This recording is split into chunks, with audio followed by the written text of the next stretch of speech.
아버지께서 우리를 구원하심으로 우리가 새 생명을 얻었습니다.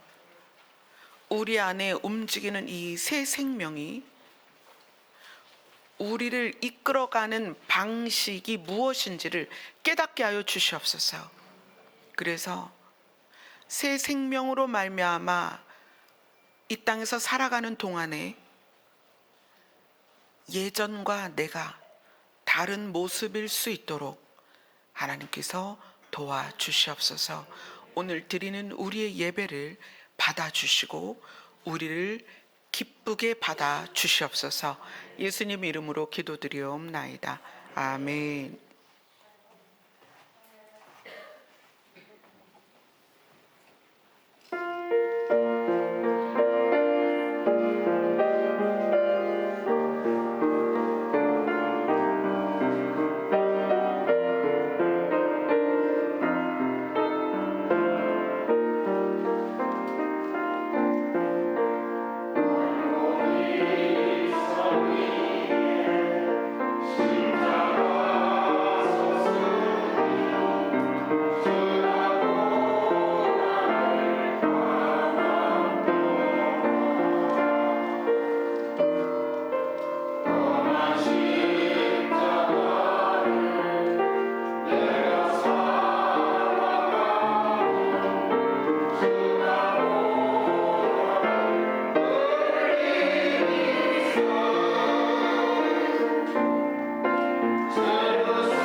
감사합니다. 어떻게 이렇게 소리가 곱고 아름다운지요. 너무 감사합니다. 오늘 말씀 본문은 베드로전서입니다.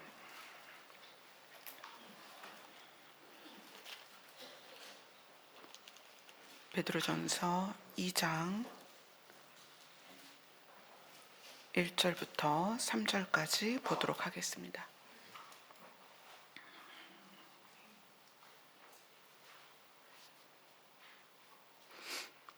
찾으셨으면 다 같이 읽겠습니다. 시작.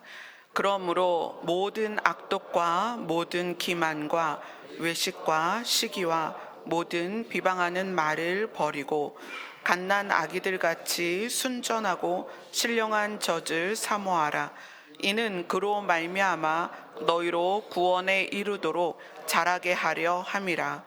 너희가 주의 인자하심을 맛보았으면 그리하라. 아멘.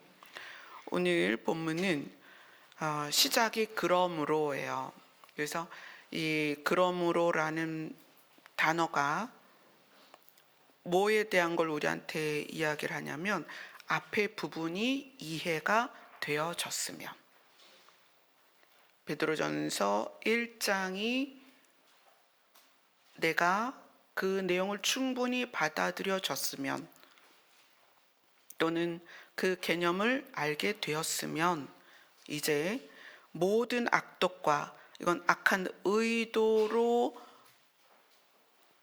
그 악한 의도가 그냥 감춰져 있는 게 아니라 악독은 그 악한 의도가 행동으로 나오는 걸 말하는 거예요. 모든 악독과 모든 기만과, 여기서의 기만은 교활한 생각과 그런 행동들이죠.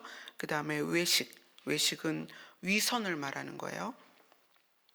마음과 행동이 다른 거죠. 그 다음에 시기와 질투, 이런 것들이 다 포함됐고요. 모든 비방하는 말을 버리고, 그러니까 단순히 윤리적으로 도덕적으로 착하게 살아라는 게 아니고요. 베드로전서 1장이 완전히 나에게 내 마음 안에 들어와서 이것이 나의 삶의 기초가 되면 모든 악독과 기만과 외식과 시기와 모든 비방하는 말을 버리게 된다는 거죠. 네. 그래서 이 그러므로가 무엇을 수식하고 있는지를 우리가 분명히 알아야 됩니다. 자, 1장으로 갑니다. 베드로전서 1장 9절을 같이 읽습니다. 시작. 믿음의 결국 곧 영혼의 구원을 받음이라. 아멘. 우리가 믿는 이유는 구원 때문입니다. 믿는 이유이기도 하고 믿음의 결과이기도 하고, 그것이 뭐다? 구원이다. 사회에 많은 친목단체나 또 많은 사람들이 동아리를 만들어서 내가 하고자 하는 것을 이루는 그런 조직하고는 전혀 다릅니다. 우리의 믿음 생활, 우리의 신앙 생활, 우리가 이렇게 모여서 하나님께 예배드리는 이것의 모든 결과물이 뭐냐면 구원이다. 그래서 우리가 이 구원에 대하여 좀 더 정확하게 개념으로 알 수 있도록 지난주에 우리가 본 도표 있죠. 그거를 각자 다 나눠 드렸습니다. 자, 구원은 뭐냐? 믿음의 결국이 구원이다. 믿음의 결국 곧 영혼의 구원을 받았다. 그래서 우리가 지금 하나님을 믿는다라는 게 뭐냐면 지구에서 하나님의 나라에 가는 것, 그것이 구원이다. 그게 우리가 믿는 이유이기도 하고 믿는 결과다. 여러분, 교회 다니면 마음이 편해집니다. 맞습니다. 교회 다니면 질병이 고침받아요. 그럴 수 있죠. 교회 다니면 좀 생활력이 좋아지고 관계가 형성이 돼서 그 안에서 즐거움이 있습니다. 그러나 그런 것은 그냥 부차적인 부분들입니다.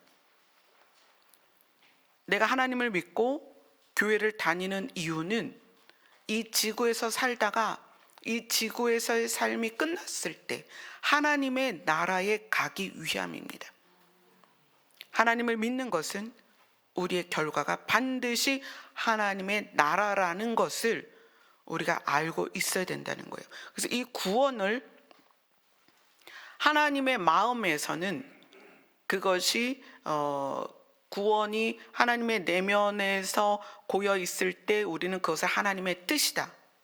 이 구원을 하나님의 마음 안에 가지고 있을 때 그것을 우리는 하나님의 뜻이다. 그래서 성경에서 나오는 하나님의 뜻에 대한 모든 내용은 결국 뭐냐면 우리가 지구에서 떠나 하나님의 나라에 가는 것이 하나님의 뜻이다. 그걸 이루기 위해서, 하나님의 뜻을 이루기 위해서 우리의 인생에 개입하시는 거예요. 자, 그 다음에 하나님의 말씀은 뭐냐면 하나님의 뜻을 표면화해서 구체적으로 적어준 것이다. 하나님의 말씀, 하나님의 성경은 뭐다? 하나님의 뜻, 하나님 내면에 있는 계획, 어떤 계획? 우리를 지구에서 하나님 나라로 데려가는 그 하나님의 뜻을 표면화해서 구체적으로 적어준 것이 하나님의 말씀입니다. 그것을 복음이라고 하죠. 그래서 예수 그리스도는 누구냐면 그 표면화된 하나님의 말씀을 실제로 우리가 적용되도록 실현시키신 분이 예수 그리스도다. 근데 그 실현이 오늘 우리가 보는 이 베드로전서에서는 베드로전서 1장 18절에 뭐라고 말한다? 대속함이다, 이렇게 표현한다는 거예요. 자, 베드로전서 1장 18절 같이 읽습니다. 18절 19절입니다. 시작. 너희가 알거니와 너희 조상이 물려준 헛된 행실에서 대속함을 받은 것은 은이나 금같이 없어질 것으로 된 것이 아니요 오직 흠없고 점없는 어린 양 같은 그리스도의 보배로운 피로 된 것이니라. 대속함을 받았다. 이것이 예수 그리스도가 실제로 하나님의 뜻이 표면화된 말씀으로서 우리에게 이 성경책으로 주어졌지만 그냥 문서적으로만 주어진 것이 아니라 예수 그리스도께서 이것을 실현해 내셨다. 그래서 예수님이 말씀이다 또는 복음이다. 그래서 성경이 요한복음이 하나님의 말씀이 어떻게 육체로 이 땅에 오셨다, 이렇게 표현이 되고 있죠. 자, 그 다음에 도면을 다시 한번 보여주세요. 그 다음에 이제 우리 입장에서요. 이제 하나님의 입장에서는 구원이 하나님의 뜻이고 하나님의 말씀이고 예수 그리스도이고, 그죠? 우리 입장에서의 구원은 뭐냐면 그것을 진리라고 말하는 거예요. 이 성경책에 나와 있는 모든 진리라는 단어는 하나님이 우리를 지구에서 하나님의 나라로 데려가는 것이다. 그것이 우리 개념에서는 진리다.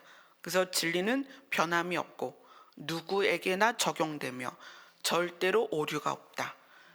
그리고 그 진리를 받아들인 우리가 그것을 삶에서 그 진리를 살아내는 것을 순종함이다, 이렇게 표현을 하죠. 그리고 그 진리를 받아들인, 그래서 구원받은 사람의 상태를 거듭났다라고 표현을 하는 거예요. 그리고 이제 성경에 나오는 그 많은 약속 또는 언약, 구약, 신약, 이런 모든 약속들을 관계를 설명하는 단어죠. 하나님과 사람과의 관계가 약속이라는 것으로 관계되어져서 하나님은 우리를 구원하시기로 작정하셨고 우리는 하나님의 작정대로 그것을 받아들였을 때 구원을 받는다. 그래서 성경은 약속이다. 엄청나게 큰 약속이고 아름다운 약속이고 변함없는 약속이다. 자, 이것이 성경 전체를 하나님 입장에서 또 우리 입장에서 함축한 도면입니다. 이것이 베드로전서 1장 전체를 함축하면 이런 도면이 되는 거예요. 그래서 이 도면에 나와 있는 내용이 지식적인 내용입니다. 그러나 이 지식적인 내용이 우리의 토대가 되고 또는 그것을 내가 받아들여서 이 개념이 내 의식에 완전히 자리 잡고 사로잡혔을 때 우리의 무의식이 바뀌는 거예요. 우리 무의식이 바뀌었을 때 오늘 본문 그러므로가 시작이 되는 거예요. 이 그러므로가 지금 우리가 보고 있는 이 도면이 완전히 내 안에 받아들여져서 이것이 내 무의식을 통제하고 내 무의식을 변화시켰을 때 나오는 것이 뭐냐면 오늘 베드로전서 2장 1절입니다. 2장 1절 같이 다시 한번 읽겠습니다. 시작. 그러므로 모든 악독과 모든 기만과 외식과 시기와 모든 비방하는 말을 버리고. 만약에 우리 안에 시기하는 마음, 질투하는 마음, 또는 누구에 대하여 비방하는 마음이 말로 표현이 되고 있다면, 그러니까 우리가 가지고 있는 내면에 있는 것들이 결국은 이제 말로 나오겠죠. 그러면 우리는 어디로 돌아가야 되냐면 베드로전서 1장으로 돌아가야 되는 거예요. 내 입에서 구체화된 어떤 악한 의도에 또는 교활한 또는 위선적인 또는 시기나 질투나 비방하는 말이 내 입에서 나오고 있다면 우리는 다시 베드로전서 1장 전체의 내용으로 돌아가야 됩니다.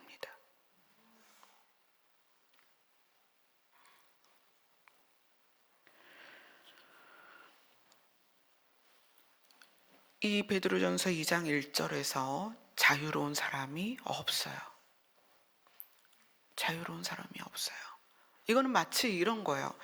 우리가 지난주에 거듭남에 대해서 이야기를 좀 했었는데, 거듭난다는 것은 한국 사람이 미국 국적을 취득하는 것처럼 국적이 바뀌는 거예요.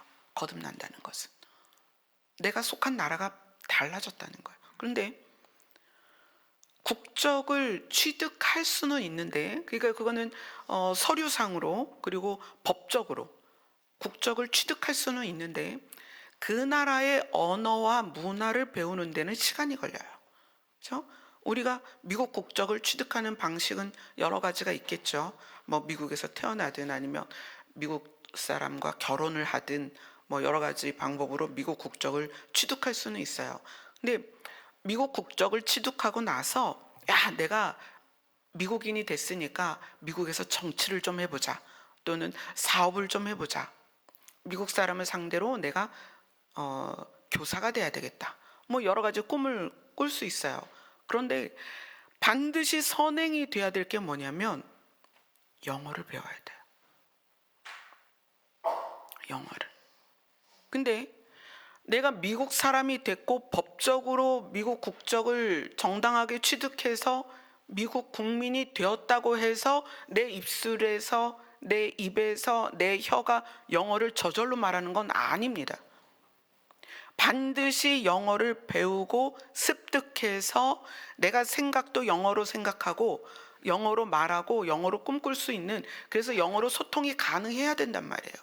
그 시간이 걸려요. 이거는 내 노력이 들어가야 됩니다.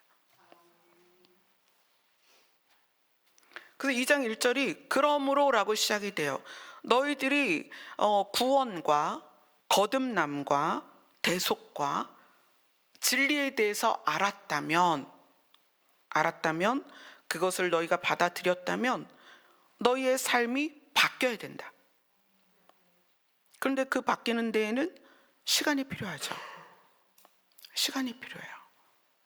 우리 모두에게 과정이 필요합니다. 그래서 오늘 본문 2절로 갑니다. 베드로전서 2장 2절입니다. 같이 읽겠습니다. 시작. 갓난 아기들 같이 순전하고 신령한 젖을 사모하라. 이는 그로 말미암아 너희로 구원에 이르도록 자라게 하려 함이니라. 갓난 아기들 같이 순전하고, 이 갓난 아기라는 것은 새로 태어난 것처럼, 그러니까 이거는 이제 우리가 1장에서 함께 나눴던 거듭남입니다. 거듭났다면, 우리가 새로 태어났다면 순전하고 신령한 젖,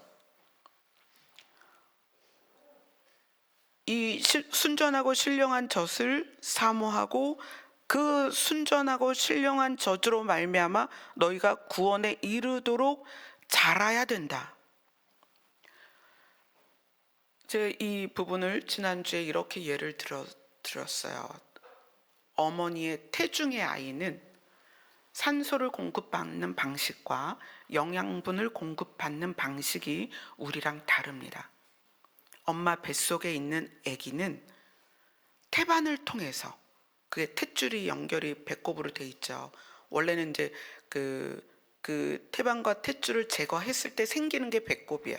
그러니까 태반을 통해서 산소가 이동이 되고 태반을 통해서 영양분이 공급이 돼서 이 엄마 뱃속에 아기가 살아있는 거예요. 근데 이 아기가 엄마의 뱃속에서 나오게 되면 이제는 태반으로 공급을 받는 게 아니라 코로 숨을 쉬어야 돼요.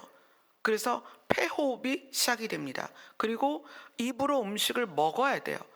그죠? 산소와 그 영양분을 공급받는 방식이 엄마 뱃속에 있을 때와 뱃속에서 나왔을 때 전혀 다릅니다. 그러니까 우리가 거듭났다면, 새로 태어났다면 우리가 먹는 방식과 먹는 내용이 전혀 다르다는 거예요. 이것에 대한 우리가 인식이 있어야 되는데, 이 먹는 것과 먹는 방식이 다른 이유는 너희로 구원에 이르도록 자라게 하려 합니다. 구원을 받은 상태는 미국 국적을 취득한 거예요. 근데 미국 국적을 취득해서 정말 미국 사람으로서 살려면 영어도 배워야 하고 문화를 익혀야 됩니다. 근데 우리에게 그런 과정이, 진짜 미국 사람이 되도록 그 과정이 필요하다는 거예요. 근데 이것이 단순히 이제 미국 사람이 되는 걸로 제가 비교를 했지만, 구원에 이르도록 자라는 게 얼마나 중요하냐면, 거듭나는 것은 영으로 되는 것이지만 순전하고 신령한 젖을 먹으며 성장하지 않으면, 그러니까 엄마 뱃속에서 나온 태아가 태반을 제거하지 않고 그 상태로 있으면 죽습니다. 태반이 썩고 탯줄이 썩고 탯줄에 연결된 아기는 감염이 돼서 죽어요. 그래서 성경이 그렇게 이야기합니다. 너희가 영으로 시작해서, 너희가 거듭나서, 너희가 구원받아서 그것을 하나님의 나라에 가는 것까지 실현해야 되는데 어떻게 된다? 중간에 육으로 망할 수 있다. 그래서 성경이 분명히 이야기를 하고 있어요. 그러니까 여러분들 실제로 보시잖아요. 교회를 다니는데 목사인데, 제가 어제도 뉴스를 통해서 목사인데 교회를 하면서 옆에 컨테이너에 장애인들을 몇 분을 모시고 있는 거예요. 근데 그 장애인들의 매월 장애 급여를 목사가 다 취하고 제대로 돌보지 않는 거예요. 자, 그러면 목사기 때문에 구원을 받을 수 있을까요? 그런 상태로? 우리가 보잖아요. 신앙생활 하면서 어떻게 저 사람이 교회를 다닌다고 할 수가 있지? 어떻게 저런 사람이 목사야? 어떻게 저런 사람이 장로야? 그럼 하나님만 믿으면 다 구원받아? 아닙니다, 여러분. 거듭났지만 구원에 이르도록 자라나지 않으면, 엄마의 뱃속에서 나온 아이가 탯줄을 띄어내고 폐로 호흡하고 음식을 먹지 않으면 죽는 것처럼 영으로 시작하지만 육으로 끝난다는 거예요. 그래서 이 베드로전서는 1장에서 그것에 대한 이야기를 해요.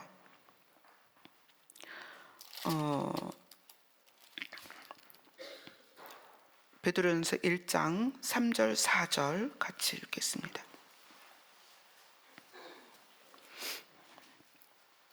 같이 읽습니다. 시작. 우리 주 예수 그리스도의 아버지 하나님을 찬송하리로다. 그의 많으신 긍휼대로 예수 그리스도를 죽은 자 가운데서 부활하게 하심으로 말미암아 우리를 거듭나게 하사 산 소망이 있게 하시며 썩지 않고 더럽지 않고 쇠하지 아니하는 유업을 있게 하시나니 곧 너희를 위하여 하늘에 간직하신 것이라. 하나님은 예수님을 샘플로 보여주셨습니다. 예수님이 죽었다가 살아나시도록 하는 과정을 보여주시고, 너희도 이렇게 살아나게 될 거야. 절대 죽지 않게 돼. 그리고 너희가 그럴 수 있는 건 예수님이 우리의 죄의 값을 치렀기 때문이에요. 그래서 산 소망을 우리에게 주셨고, 하늘에 간직된 것을 우리에게 유업을 있게 하신다. 상속하시겠다는 거예요. 이것이 하나님이 우리에게 주신 너무나 놀라운 구원이라는 선물입니다. 그런데 이것에 대한 개념만 가지고 그것이 내 무의식을 변화시키지 않으면 우리는 구원은 받았으나 자라지 않고 갓난아기 상태로 있다가 그걸로 끝날 수도 있다는 거예요. 그래서 그렇게 되지 말라고 하나님이 우리를 도우시는데, 베드로전서 1장 22절을 같이 읽겠습니다. 시작. 너희가 진리를 순종함으로 너희 영혼을 깨끗하게 하여 거짓이 없이 형제를 사랑하기에 이르렀으니 마음으로 뜨겁게 서로 사랑하라. 거듭난 우리가 진리를 순종하며 살 수 있도록, 그래서 그렇게 해서 우리의 삶이 어디까지 바뀌냐면 형제를 뜨겁게 서로 사랑할 수 있는 상태까지 이르도록 자라게 하시는데, 어떻게 그렇게 되느냐? 성령을 통하여 진리에 순종케 하신다는 거예요. 즉 우리 성경에는 성령을 통하여라는 말이 빠졌어요. 근데 원래 그 말이 들어가야 돼요. 다른 성경엔 그게 들어가거든요.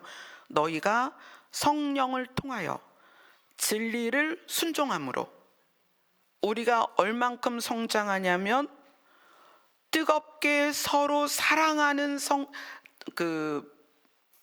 장성한 분량까지 성장하도록 한다는 거예요. 그게 어떤 모습이냐면 예수 그리스도의 모습이죠. 자기의 목숨을 내어줄 정도로 우리를 사랑하신 예수 그리스도의 장성한 분량까지 성장하도록 누구를 통하여? 성령을 통하여 진리에 순종하도록 돕는다는 거예요. 우리가 아까 부른 찬양이 있어요. 찬송가 13장을 한번 볼게요.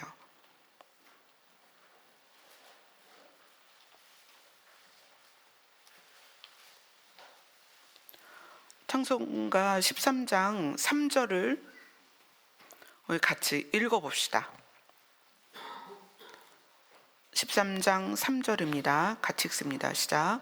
성도를 돌보시고 위로하는 주 성령, 우리 마음에 임하시어 진리를 알게 하시고 갈구하는 심령에 충만하게 하시어 성결케 하옵소서. 보혜사 성령이여. 저는 예전에는 이 찬양을 부를 때 성도를 돌보고 위로하는 성령이 굉장히 낯설었어요. 우리의 개념에서의 성령은 능력이잖아요. 불 같고 치유하고 예언하고 계시하고, 그죠? 귀신을 내어쫓는. 근데 성도를 돌보고 위로하는 성령이라는 것이 우리한테 굉장히 좀 어색해요. 성령이 위로를 하신다고? 그죠? 자, 그러면 성경으로 갑시다. 요한복음 14장입니다.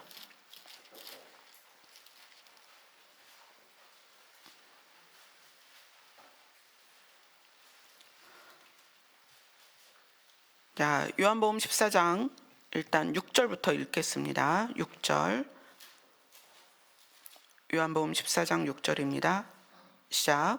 예수께서 이르시되 내가 곧 길이요 진리요 생명이니 나로 말미암지 않고는 아버지께로 올 자가 없느니라. 아멘. 자, 예수님이 진리신데 우리가 진리에 순종이 되려면 성령께서 도우셔야 된다 라고 아까 베드로전서에 나와 있어요.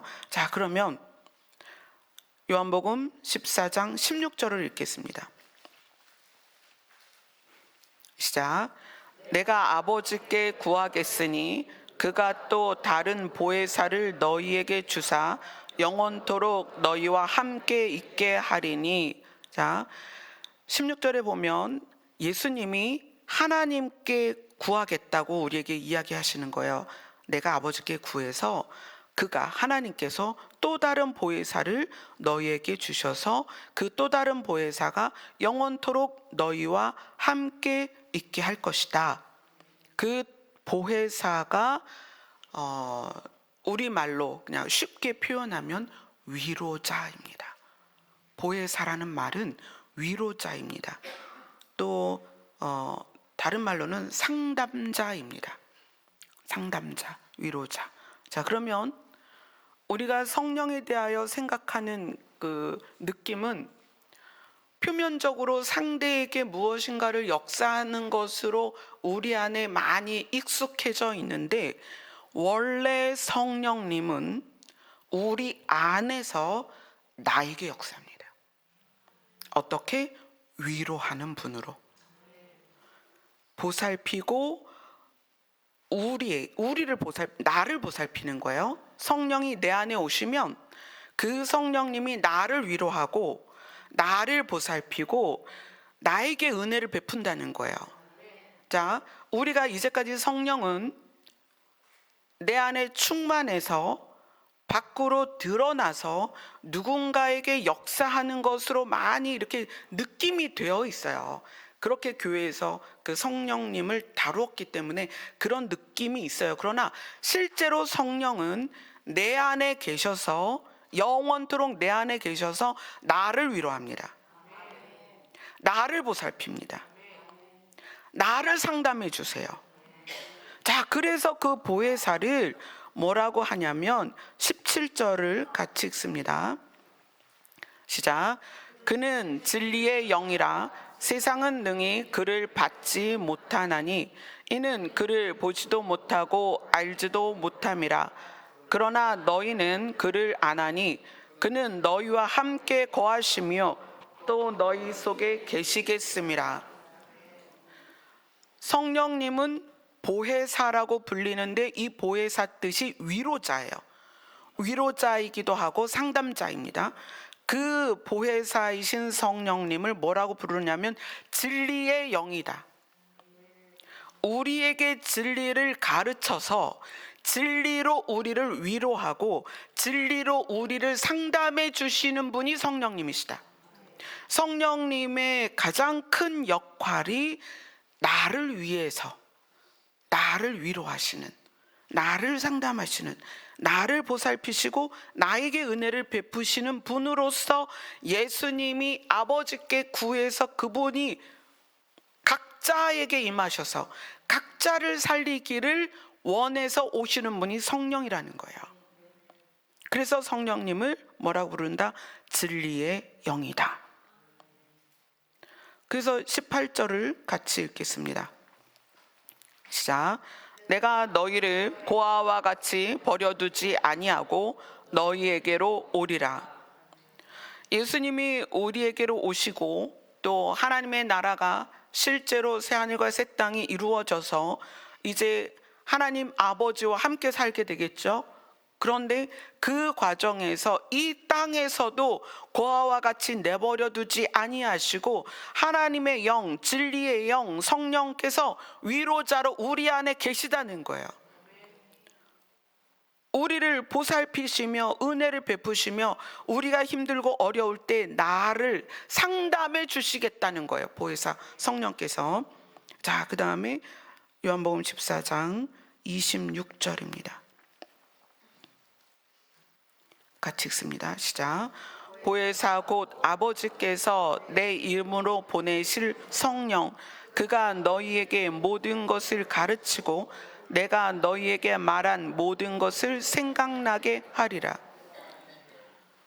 성령께서 내 안에서 나를 무엇으로 위로하냐면 예수님의 말씀으로 위로하신다는 거예요. 성령께서 나를 무엇으로 상담하시느냐? 무엇으로 상담하시느냐? 예수님의 모든 말씀으로 나를 상담하신다는 거예요. 성령께서 나를 어떻게 보살피시느냐? 성령께서 예수님이 우리에게 말씀하신 복음, 그 복음이 뭐예요? 하나님의 뜻이죠. 하나님의 뜻의 내용이 뭐예요? 우리를 하나님의 나라로 데려가겠다라는 그 내용을 가지고 우리를 보살피시고 상담하시고 위로하신다는 거예요. 아멘. 이것이 성령께서 하시는 일입니다. 그래서 그 다음에 성령이 우리에게 오셔서 그렇게 하시기 때문에 27절이 나오는 거예요. 요한복음 14장 27절 같이 읽습니다. 시작. 평안을 너희에게 끼치노니 곧 나의 평안을 너희에게 주노라. 내가 너희에게 주는 것은 세상이 주는 것과 같이 아니하니라. 너희는 마음에 근심하지도 말고 두려워하지도 말라. 평안을 너희에게 끼친다. 곧 나의 평안을 너희에게 준다. 이것이 어떻게 이루어지냐면 성령께서 내 안에 계셔서 내가 슬플 때 위로하시는 거예요. 너 많이 힘들었지? 네 마음이 너무 슬프지? 조금만 기다려. 내가 너를 아버지의 나라로 데려갈 거야. 예수님이 약속하셨잖아. 억울한 일이 있을 때 괜찮아. 하나님이 다 하셔. 무엇인가 어려운 일이 있을 때, 야, 예수님 말씀하셨잖아. 공중에 나는 새도 들에 피어있는 들풀도 하나님이 먹이시는데 하나님이 너희를 그냥 두시겠니? 걱정하지 마. 왠지 내가 버려진 것 같을 때 성령께서 또 말씀하시는 거예요. 하나님이 너를 사랑하셔서 예수님을 이 땅에 보내셨어. 너를 고아와 같이 버려두지 아니하실 거야. 그래 너의 삶이 비록 나그네 같지만 하나님이 너를 위해서 거처를 예비하셨어. 그곳에서 온전하게 완전하게 평안으로 거하게 될 거야. 누가 말씀하시는 거예요? 성령께서 우리 안에서 그렇게 역사하신다는 거예요. 여러분, 성령은 불같이 임해서 무슨 회오리 바람을 일으키면서, 물론 성령이 하나님이시기 때문에, 하나님의 영이시기 때문에 성령께서 계신 곳에서는 그런 역사가 일어납니다. 그런데 그게 목적이 아니라는 거예요. 예수님이 이 땅에 오셔서 많은 사람들의 질병을 고쳐주셨습니다. 죽은 사람을 살리기까지 했어요. 물이 포도주가 되도록 변화시켰습니다. 그런데 예수님이 뭐라고 말씀하시냐면 비밀로 하자. 말하지 마. 소문내지 마. 그리고 예수님은 많은 사람들이 예수님을 찾아올 때 자기 자신을 숨기셨어요. 사라지셨어요. 회중 가운데 있지 않았습니다. 늘 그들과 멀리 떨어져 계셨습니다. 자기를 들레이지 않으셨습니다. 드러내지도 않으셨습니다. 큰 소리로 말씀도 하지 않으셨어요. 왜냐하면 사람을 살리는 것과 병자를 고치는 것이 우리 입장에서는 너무나 중요한 일 같지만 예수님에게는 그거는 지극히 작은 거라는 거예요. 예수님이 살린 나사로도 결국 죽었어요. 예수님이 고치신 병자들도 결국엔 병들어 나중에 죽습니다. 예수님이 원하는 것은 육체의 질병을 고치고 육체를 살리는 그게 아니라 예수님이 진짜 원하시는 것은 우리의 죄의 값을 치르시고 우리를 하나님의 나라로 데려가는 것입니다. 그것이 예수님이 이 땅에 오신 목적이기 때문에 성령께서도 그걸 아셔서 우리 안에서 하시는 일이 나를 위로하신다는 거예요. 여러분이 좌절하고 낙심되고 슬프고 두렵고 수치스러울 때 여러분이 하나님 앞에 가면 내 안에 계신 성령님이 나를 위로하시는 거예요. 성령의 이 땅에 오신 이유와 목적이 그것입니다. 마지막 때가 되면 정치적으로, 경제적으로 또 이 자연 세계가 굉장히 혼란스러울 것입니다. 지금도 마지막 때이기 때문에 지구상의 별별 일들이 다 일어나죠. 사람들은 더 악해지고 사나워지고 사랑은 식어버리고 이러할 때 무슨 일들이 많을 거다라고 예수님이 말씀하셨냐면 주가 여기 있다 저기 있다 할 거다. 자, 그러면 그 예수님의 모습이 형상이 나타나서가 아니라 어떤 기적이 있어. 어디에 가니까 막 병자가 살아나. 어디 가니까 무슨 일이 있어. 야, 거기에 예수님이 계신가 보다. 여러분 그렇게 속지 말라는 거예요. 마지막 때가 되어 갈수록 점점 더 이상한 일들과 신기한 일들이 생길 거예요. 예수님은 보혜사 성령님과 함께 내 안에 계십니다. 그래서 마지막 때에 대해서 뭐라고 얘기하냐면 정신을 차려라 이러는 게. 어떤 기적이 있다, 이적이 있다, 거기 가면은 마치 예수님을 만날 것처럼, 거기 가면 예수님의 무슨 혜택을 입을 것처럼, 내 문제가 해결될 것처럼 그렇게 하지 말라는 거예요. 여러분 인위적으로 어떤 분위기를 만들어서 또는 인위적으로 어떤 감정을 일으켜서 예수님이 그곳에 있는 것처럼 만드는 건 굉장히 쉽습니다. 쉬워요. 지금 이 자리에서 조명 좀 손 대고 사운드 좀 크게 하고 각종 악기 동원하고 여기 찬양단 쫙 서서 크게 소리 지르면서 여러분 일어나서 움직이게 하고 몸으로 찬양을 하게 하면 여러분 신비한 어떤 그런 느낌을 갖게 돼요. 근데 그걸 경험하면 자꾸 그런 곳을 찾아요. 하나님은, 예수님은, 진리는 우리의 감각으로 느끼는 것이 아닙니다. 성령께서는 내 안에 내 마음과 대화를 하세요. 그리고 무엇을 분명히 하시느냐? 우리가 가야 할 하나님의 나라에 대하여 분명하게 말씀하신다는 거예요. 그래서 내가 그 성령님의 음성을 통해서 하나님의 나라를 명확히 바라보며 무엇을 받는다? 위로를 받는다. 이 어지러운 세상 가운데에서 내가 하나님의 나라를 향해 가고 있구나라는 것으로 위로를 받는다는 거예요. 그래서 이 초대교회가 어떤 말로 위로했어요? 예수님 곧 오신다. 그 말로 위로가 됐다는 거예요. 여러분 예수님이 곧 오시는 것과 내가 하나님의 나라로 가는 것이 여러분에게 위로가 되지 않는다면 여러분 아직도 거듭남과 구원이 무엇인지 모르는 거예요.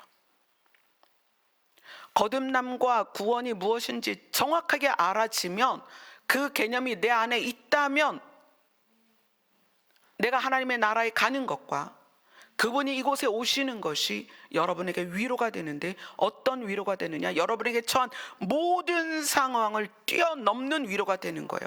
그래서 성령의 능력이라는 것은 무슨 뭐 방언을 하고 통변을 하고 은사를 나타내고 막 여기가 진동해서 사람들이 막 나가 넘어지고 뭐 쓰러지고, 이게 성령의 능력이 아니고, 내가 이 땅에서 어떠한 상황에서도 하나님의 나라 때문에 위로받는 것이 성령의 능력입니다. 근데 그것이 내 안에 이루어졌을 때, 그러니까 예수님의 말씀이 생각나서 하나님의 나라를 바라보며 이 땅에서 어떤 일도 이겨내며 살아갈 때 비로소 오늘 본문으로 돌아갑니다. 베드로전서 2장 1절 같이 읽습니다. 시작.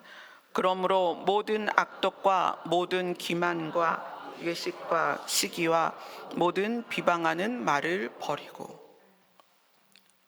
구원과 하나님의 나라에 대한 개념이 분명해야만 이 1절이 가능하다는 거예요. 그것 없이는 여러분 절대 이게 될 수 없습니다. 왜냐하면 이유를 말씀드릴게요. 인간은 에덴에 있었던 때와 에덴을 벗어난 때로 나눌 수가 있습니다. 에덴에 있었을 때의 인간이 원래 인간입니다. 에덴에 있었을 때의 인간의 심리가 진짜 바른 심리였어요. 근데 그 에덴에 있을 때 어땠냐면, 하나님이 아담을 데려다가 모든 생물에 대하여 네가 뭐라고 부르는지 보고 싶어. 그러니까 아담이 혼자서 모든 생물, 살아있는 모든 것을 부르기 시작합니다. 너는 귀가 엄청 크고 코가 길다. 너는 코끼리야. 너는 뱃살이 아주 두둑하네. 너는 돼지야. 근데 이게 어떤 의미가 있냐면, 아담이 모든 생물에 대하여 그 특성을 존중했다는 거예요. 그 특징이 어떠하든, 그게 뭐 배가 뚱뚱하든 코가 길든 상관없이 그들의 특징을 존중하며 그렇게 불렀습니다. 그래서 그 부른 대로 이름이 됐어요. 우리는 그 사람 특징대로 볼 수 있는 눈이 아직 없어요. 무엇으로 봐요? 내 기준으로 봐요. 그러니까 내 기준으로 보니까 한 사람을 평가하는 평가가 수십 가지가 되는 거예요. 그죠? 자, 제가 여기 서 있는데 저보다 날씬한 분들은 목사님 또 살찌네 막 이렇게 보일 거고요. 저보다 뚱뚱하신 분들은 그래도 목사님 아직은 볼만해 이럴 수 있어요. 왜 그렇죠? 자기 몸무게를 기준으로 저를 보면 그렇다는 거예요. 그죠? 아담이 에덴에서 그 모든 생물들을 자기 기준이 아니라 그들의 특징을 가지고 이름을 줬다는 것은 굉장히 중요한 거예요. 우린 사실 그러기 어렵고 힘들어요. 그 다음에 아담이 자기 혼자 막 돌아다니다가 어느 날 자다가 눈을 떴더니 생전 처음 보는 타인을 만납니다. 그 타인이 누구예요? 하와죠. 모든 생물들과 뛰어다닐 때 사람은 아담뿐이었어요. 근데 그 아담이 막 뛰어다니다가 어느 날 잠이 들었는데 눈을 떠보니 타인이 서 있는 거예요. 사람으로서는 아담 외에 처음 만나는 사람이었습니다. 그 처음 만나는 사람에게 뭐라고 했죠?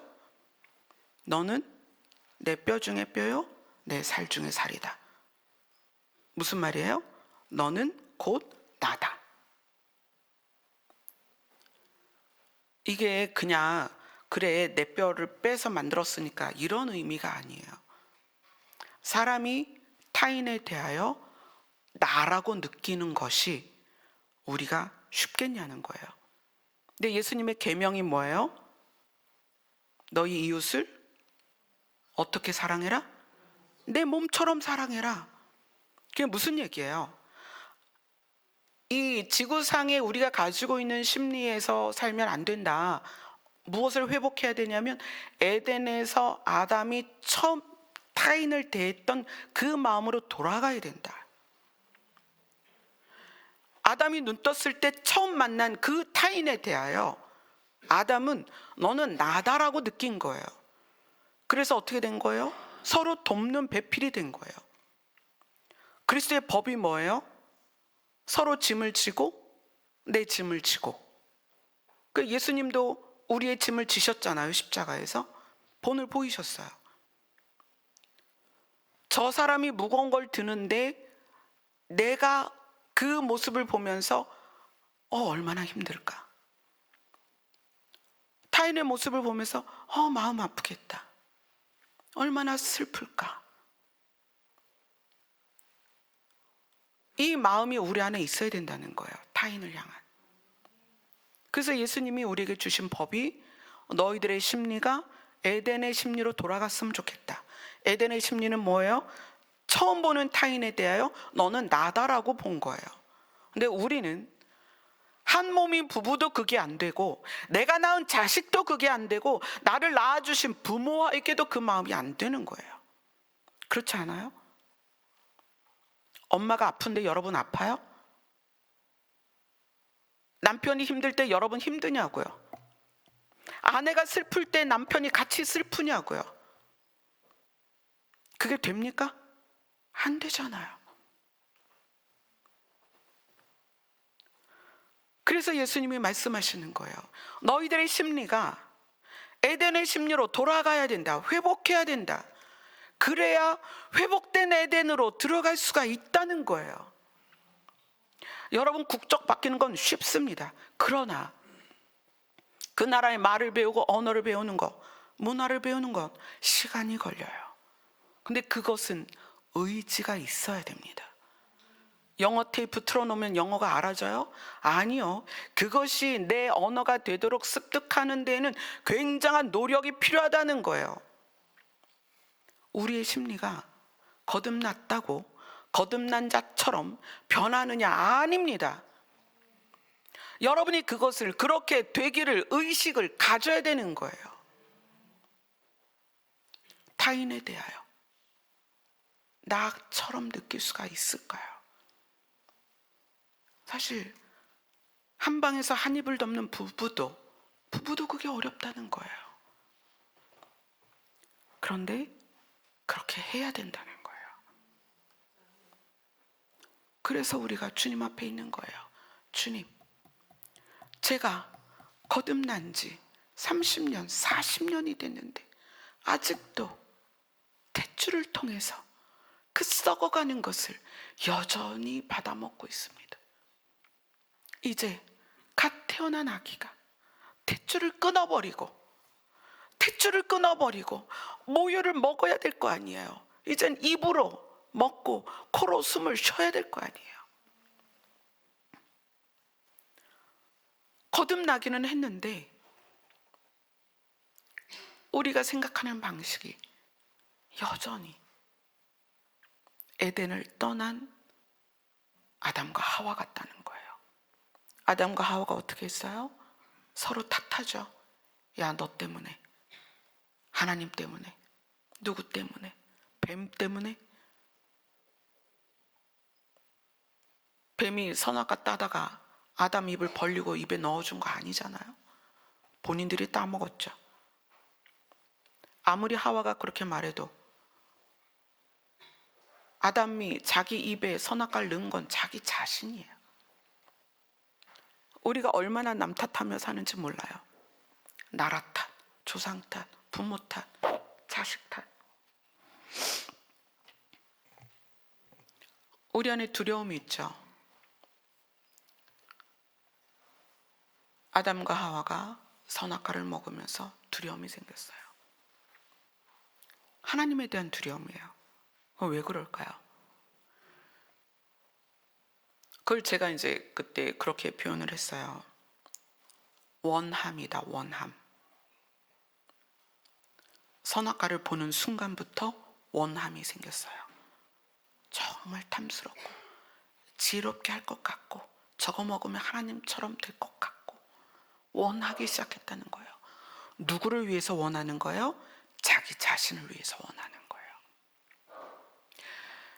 에덴의 아담은 하나님이 주신 것을 누렸습니다. 감사했어요. 그걸로 충분했어요. 그렇지만 선악과를 보는 순간에 자기를 위하여 원함이 생기기 시작했어요. 악독함이 왜 생길까요? 내가 원하는 게 많아서 그래요. 시기심이 왜 생길까요? 원함 때문에 그래요. 내가 쟤보다 더 예뻤으면 좋겠어. 내가 쟤보다 공부 잘했으면 좋겠어. 내가 쟤보다 날씬했으면 좋겠어. 내가 쟤보다 큰 집이었으면 좋겠어. 그러면 이건 바꿔 말하면 무슨 얘기냐면 내가 쟤보다 더 예쁘면 만족이 되는 거예요.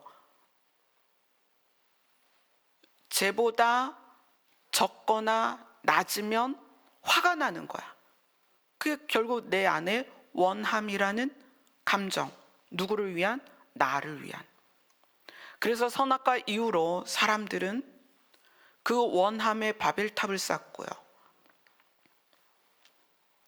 그 원함을 이루기 위해서 결국 어떻게 돼요? 사람을 죽이기까지. 가인이 그렇게 했죠. 아벨을 죽였어요. 뭐 때문에? 하나님의 사랑받고 싶어서. 그렇죠? 여러분 교회 다니는 거요.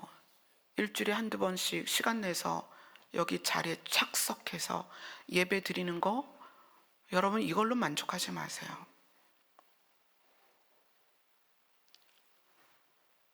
여러분의 신앙생활은 그게 아니에요. 교회 와서 교회 등록하고 예배 시간에 교회에 오고 예배 드리고 찬송하고 기도 시간 자리 채우고 그게 신앙생활이 아니에요. 진리가 여러분의 무의식을 바꿔야 합니다. 그래서 어떤 상황에서도 내가 하나님의 나라를 향하여 가는 존재라는 자기 주체성이 있어야 돼요. 그래서 욕심이 생기지 않고 시기심이 생기지 않고 악독한 마음이나 분냄이나 원망하는 마음이 생기지 않고 타인을 향하여 저가 느끼는 고통이 내가 느끼는 고통처럼 그 사람의 슬픔이 나의 슬픔처럼 느껴지는 그게 어떤 모습이에요? 예수님이 우리를 향한 모습이잖아요. 우리를 불쌍히 여기고 우리에 대하여 눈물로 기도하셨던 예수님의 모습을 우리가 닮아가야 된다는 거예요. 하나님의 말씀은 우리를 구원하시겠다는 그 작정, 계획을 분명하게 우리에게 주기 위한 것이 하나님의 말씀이에요. 그리고 성령은 진리의 영이고 보혜사다. 성령은 이 하나님의 말씀을 내 안에 가르쳐서 위로하시고 그 하나님의 나라에 직접 들어가는 그 순간까지 이끌어 가시는 누구를? 나를. 그래서 여러분 힘들 때, 어려울 때 성령의 도우심을 받아야 되는 거예요. 어떻게? 여러분이 하나님 도와주세요. 그러면 성령께서 여러분의 마음을 위로하고 여러분을 성경 말씀으로 상담해 주세요. 그리고 어떻게 해야 될지를 가르치세요. 그것이 성령께서 우리 안에 와 계시는 이유입니다. 그래서 이 주변 상황이 어떻든 우리가 항상 기뻐하며 늘 감사하며 삶을 살아갈 수 있는 거예요. 아멘. 이제 이달은 마지막 주가 부활주일입니다. 예수님의 부활이 여러분에게 어떤 의미인지 성경은 그것을 산 소망이다 이렇게 표현을 했어요. 그것이 정말 여러분에게 소망이 되고 있는지, 우리가 한 달 동안 예수님의 그 사역과 지나가신 발자취를 더듬으면서 예수 그리스도의 부활이 여러분의 진짜 산 소망이 되었으면 좋겠고, 그것으로 말미암아서 우리가 이 땅에서 사는 모든 시간이 힘이 되고 격려가 되고 위로가 되고 능력이 되었으면 좋겠습니다. 아멘. 기도하겠습니다.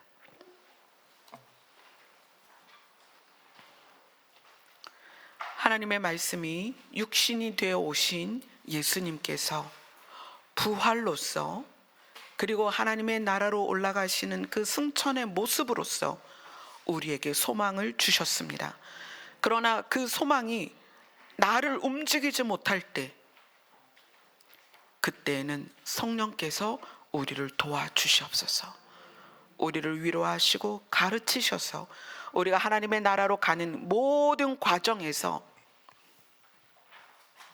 지치고 쓰러지지 않도록 도와주시옵소서. 예수님 이름으로 기도드리옵나이다. 아멘.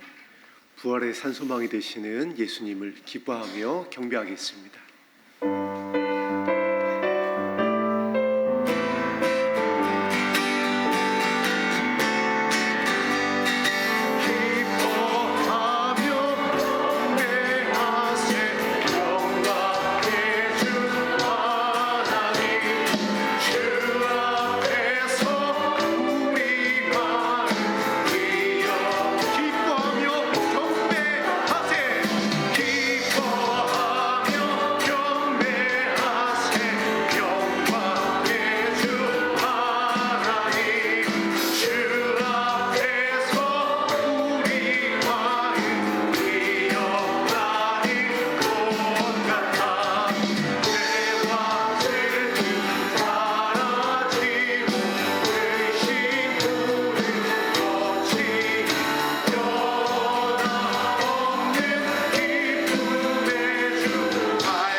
우리가 환경 때문에 어려울 수도 있고 관계 때문에 힘들 수도 있어요.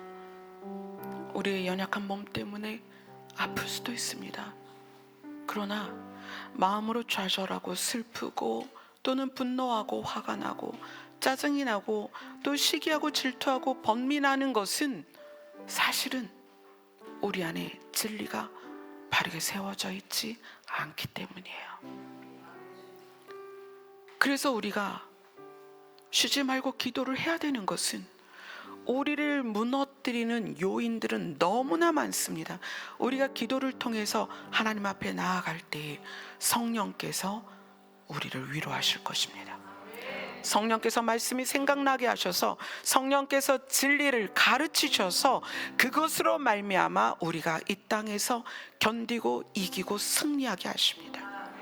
오늘 이 시간이 성령의 가르침을 받고 성령의 위로를 받는 시간이 되었으면 좋겠습니다. 기도하겠습니다.